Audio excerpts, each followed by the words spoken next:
बाबा और बाबा साहब में अंतर है। बाबा साहब तो बाबा साहब है, वो 5-5 बच्चे कुर्बान कर गए अपने, और ये बाबा तो वो कमंडल लेके बाबा हैं जो गौमूत्र का सेवन करते हैं और गोबर का सेवन करते हैं। उनका दिमाग थोड़ा अंदर से मेंटलिटी गड़बड़ है। इन पर कार्रवाई क्यों नहीं होती ऐसे बाबाओं पर? कार्रवाई सरकारी मनवादी बैठी है, कार्रवाई कहाँ से होगी? कार्रवाई होगी कहाँ से? तो फिर समाज का नाश कर देंगे ऐसे तो। समाज का नाश नहीं, वो अपने समाज का नाश करने का काम कर रहा है। लेकिन वही है कि जो कहते हैं ना 10 घरों में आग लगी तो वो 11वें में लगेगी। हिंदू राष्ट्र बनाएंगे, आप कह रहे हैं सनातन बनाएंगे। ये हिंदू राष्ट्र और सनातन राष्ट्र में क्या अंतर मानते हैं आप? हिंदू की परिभाषा क्या है, उनसे ये पूछो हिंदू की परिभाषा क्या है। आप बता दो। अरे हिंदू राष्ट्र बनाना चाह रहे हैं, हिंदू की परिभाषा क्या है? वो हिंदू राष्ट्र नहीं बना रहे, ब्राह्मण राष्ट्र बनाना चाह रहे हैं। वो हिंदू राष्ट्र नहीं बनाना चाह रहे, वो ब्राह्मण राष्ट्र बनाना चाह रहे हैं। बाबा साहब का महापरिनिर्वाण दिवस है, पूरे देश और दुनिया में बाबा साहब को याद किया जा रहा है, उनके संघर्ष को, उनके योगदान को, बलिदान को। आप क्या कहना चाहोगे? आज आप नोएडा में हैं, दलित प्रेरणा केंद्र में। देखो, बाबा साहब के बलिदान को कोई नहीं भुला सकता, और बाबा साहब का मतलब है, बाबा साहब का नाम है त्याग। त्याग मतलब अपने 5-5 बच्चों को कुर्बान किया। त्याग का मतलब है मानवर साहब काशीराम, उनने अपना जीवन त्याग दिया अपने समाज के लिए।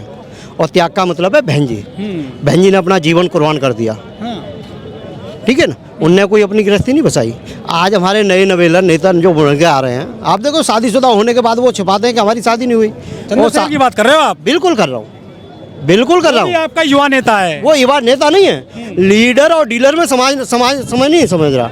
लीडर और डीलर है वो डीलर है, युवाओं की जान है। अरे भाई साहब, मैं जान बता रहा हूँ। देखो, बीजेपी और कांग्रेस को मालूम था, मालूम है और मालूम था कि अखिलेश यादव का कितना वोट है उत्तर प्रदेश के अंदर, यादव समाज का 8%।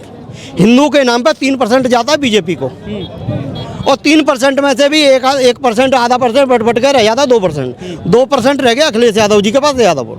तो उनने कहा आरएसएस की चल कि क्या है कि बहन जी का वोट बैंक एक ऐसा वोट बैंक है कि हिंदू मुसलमान के नाम पे वो कहीं नहीं जाता, तो इसके लिए एक पार्टी बनवाई जाए। तो ये पार्टी बीजेपी और कांग्रेस को द्वारा बनाई गई है, आजाद समाज पार्टी। बिल्कुल। वो तो कह रहे हैं काशीराम जी को साथ लेकर चल रहे हैं, काशीराम नाम जुड़ रहा है पीछे। ये बताओ, काशीराम ने जिस घर को बनाया उस घर को गिराने के लिए, और तुम कह रहे नई पार्टी बनाई हमने, पुराने घर को, उनके घर को गिराना चाह रहे हो। तुम कहाँ से सपना लागू कर रहे हो? कर रहे हैं चंद्रशेखर समाज का। बिल्कुल कर रहे हैं, समाज को, समाज का बांटने। अच्छा ये बताओ, संगठित और संगठन का फर्क क्या, अंतर क्या है? संगठित, लेकिन वो तो संसद में आपके बात उठाते हैं, आपके मुद्दे उठाते हैं, वो मौके पर जाते हैं, पीड़ितों से मिलते हैं। वो आप मुझे केवल संगठित और संगठन का अर्थ बता दो क्या है। बाबा साहब ने कहा था शिक्षित बनो, संगठित रहो, संघर्ष करो। समाज संगठित संघर्ष कर रहा है और शिक्षित हुआ है, लेकिन संगठित को संगठन समझ बैठा। जितने संगठन बनेंगे समाज उतना बटेगा। ठीक है, आज बाबा साहब को सभी पूछ रहे हैं, उनके दुश्मन भी जो है चरणों में फूट चढ़ा रहे हैं। वो उनकी मजबूरी है। वो क्या अच्छे उनके चरणों में, विदेशों में देखो बाबा साहब कोई वोट का जरिया हो गए हैं बाबा साहब। वो उनके लिए हैं, वो वोट का जरिया उनके लिए है। बहन जी तो बाबा साहब के, मानवर साहब के सपने को साकार कर रही हैं, उसको आगे ले जा रही हैं। बीएसपी की नैया पार बाबा साहब करेंगे या मान्यवर काशीराम करेंगे? दोनों करेंगे। मान्यवर साहब के बगैर काशीराम का, और काशीराम के बगैर मान्यवर साहब को कहाँ ले जाओगे? काशीराम जी के महापरिनिर्वाण दिवस पर बहन जी रैली करी लखनऊ में, पूरा पार्क भर दिया था। लेकिन जब बाबा साहब का महापरिनिर्वाण दिवस है आज, तो उस तरह से ये कार्यक्रम नहीं हुआ है। नहीं, कार्यक्रम नहीं हुआ। मैं उस रैली में था लखनऊ। उनके पास ये लोग जो, एक मिनट, आप लोग नहीं वो चीज़ नहीं है। आप लोग वो चीज़ नहीं समझ रहे, आप ये बात नहीं समझ। अरे भाई साहब, आप इस बात को नहीं समझ रहे हैं। लखनऊ की रैली में मैं था, एक सीओ रैंक का अधिकारी वहाँ लखनऊ के मेन गेट पर खड़ा था। उसने समाज को इस तरीके से उकसा रहा था कि कहीं भगदड़ मचे और इसमें 50-40 मरे और हम इस रैली को बदनाम करें। मैं उस रैली में था, मैं ऐसे भीड़ के गुम्बद में फंस गया, मुझे सांस लेना दुभर हो रहा था। बदनाम तो इसको भी करेंगे आज वाली। हाँ, वो तो मनवादी मीडिया का काम है, वो बदनाम करे, कुछ भी करे। ये समाज को समझना है और समाज को जागना है, समाज को देखना है कि हम कहाँ हैं और क्या हैं। जब हम पढ़े, जब एक चीज़ बताओ, जो करे समाज जागरूक हो गया।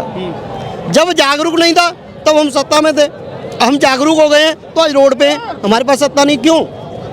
वो हमारे समाज की कमी है ना। बहुत से लोग तो बाबा साहब की प्रतिमा तोड़ते हैं और रात के अंधेरे में, फिर वो कहते हैं कि हम बाबा साहब को मानते भी हैं और जानते भी हैं। वो मूर्तियाँ तोड़ देंगे, उनके विचारों को नहीं तोड़ सकते।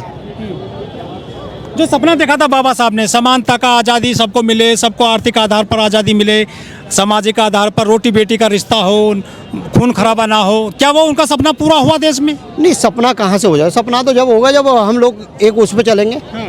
मानवर साहब ने, बहन जी ने जाति को ख़त्म करने की तरफ चल रहे थे। चमार से तुम्हें जाटव बनाया और तुम्हारा नया नवेला नेता फिर तुम्हें कह रहा है दा ग्रेट चमार। अबे यार, तुम जाति पे घमंड क्यों कर रहे हो? बाबा साहब ने कहा था ना, जाति को खत्म करके तब आगे बढ़ सकते हो। तुम जाति को फिर मजबूत करना चाहते हो। तुमसे चमार, भाई से चमार कह दो या मुझसे कोई चमार कह दे, मुझे बड़ा बुरी लगेगी। और मैं खुद अपने आप को लिख रहा हूँ दा ग्रेट चमार, तो क्या है? मतलब जातियों में बांट दिया। बिल्कुल, जातिवादी गाने बिल्कुल बंद होने चाहिए। जो जातियों पर गाने बन रहे हैं बिल्कुल बंद होने चाहिए। इससे नफरत पैदा होती है, उससे भाईचारा नहीं आता है। लेकिन और लोग भी तो बना रहे हैं जाति पे गाने। हाँ, वो सब की कह रहा हूँ, सब गाने बंद होने चाहिए। चाहे जाट हो, चाहे गुजर हो, कोई भी हो, चाहे गुजर हो, जाट हो, वाल्मीकि हो, पंडित हो, कोई भी हो, जाट हो, कोई भी हो, क्या है? गलत है।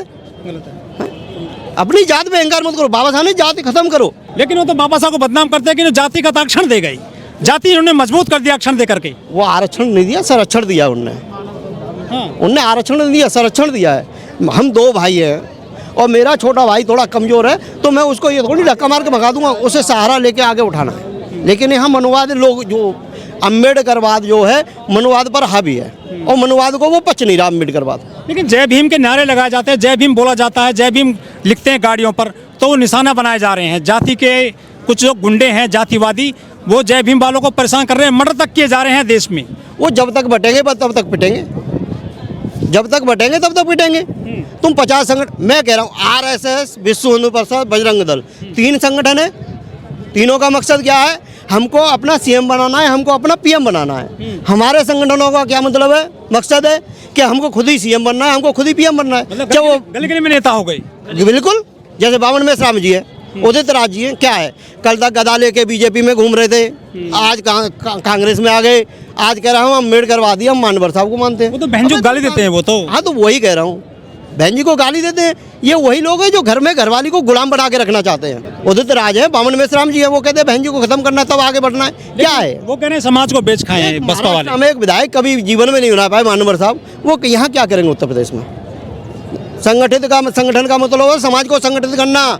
ये नहीं कि संगठन बना करके बांट के अलग अलग बैठ जाना। ये भाई अलग बना ले, ये भाई अलग बना ले, ये भाई 10 आदमी इसके पीछे लग गए, 10 इसके पीछे लग गए, 20 उसके पीछे लग गए। कहाँ समाज संगठित है? सत्ता में कैसे आएंगे आप लोग? संगठित होने के बाद आएंगे। मैं कह रहा हूँ आज बहुजन समाज के जितने संगठन हैं सब एक आज एक हो जाएं और ये कह दें एक मंच पे आके कि हमको अपना पीएम बनाना है। उस दिन पीएम बन जाएगा, कोई नहीं रोक सकता।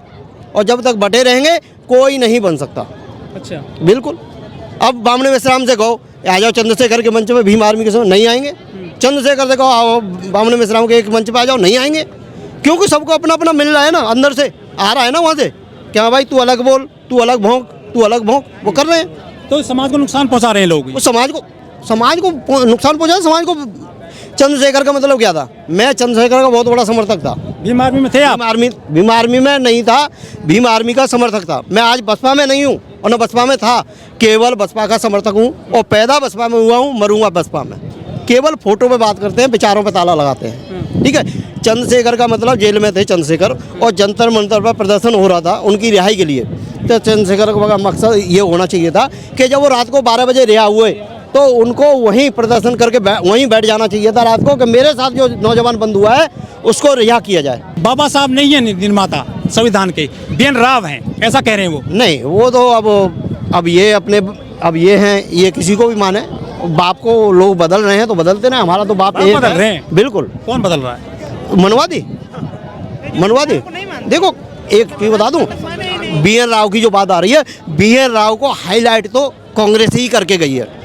मंदिर का ताला किसने खोला? कांग्रेस ने। एक मिनट, कांग्रेस ने खोला ताला, मंदिर किसने बनवाया? बीजेपी ने। डाक टिकट किसने बनवाई?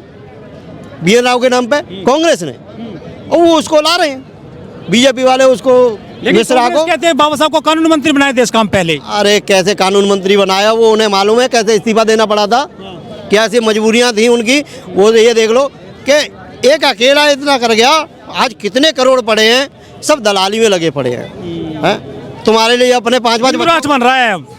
अरे हिंदू राष्ट्र तो खैर कल्पना छोड़। बाबा साहब पर बहुत सारे बाबा आ गए हैं। अरे बाबा साहब में अंतर है।